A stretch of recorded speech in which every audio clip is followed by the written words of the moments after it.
আসসালামু আলাইকুম গাইস, সবাই কেমন আছেন? আশা করি সবাই অনেক ভালো আছেন। হ্যাঁ, আমিও ভালো আছি, আপনাদের দোয়া আলহামদুলিল্লাহ। কিন্তু একটু অসুস্থ, গলাটা ব্যথা।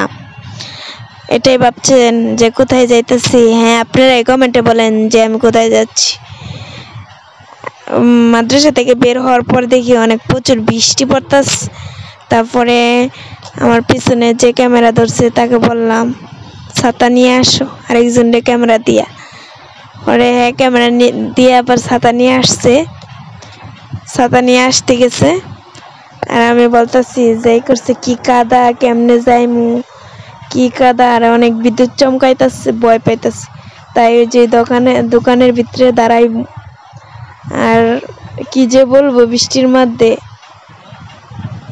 পরে আমি বলতেছি দাঁড়াও, আমি দোকানে দাঁড়াই। সে বলতেছে দাঁড়ান আপনি। তারপরে বাসা থেকে ছাতা নিয়ে আসলো। তারপরে আমি মাদ্রাসার মানে আর একটা শর্টকাট রাস্তা আছে, সেখান থেকে ঢুকলাম। ঢুকিয়া এখন এদিক দিয়ে আসতেছি।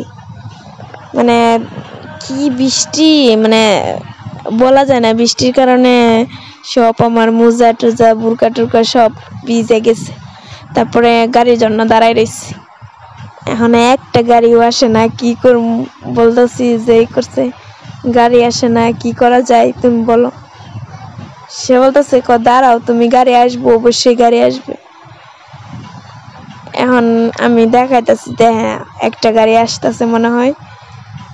পরে দেখি একটা মেয়ে অনেক ভিজে যাইতেছে। আমি ওর ডাকতেছি আসো আসো, আমার ছাতার নিচে আসো। সে বললো না, যাইগা আমি যাইমুগা। এখন আমি কি করবো? গাড়ির জন্য দাঁড়াই রয়েছি। হঠাৎ করেই নানার সাথে দেখা। নানারা বলতেছি নানা আমার চিনছেন? নানা বলতেছি কে কে তুমি, তোমার চিনলাম না। পরে আমার পরিচয়টা দিলাম।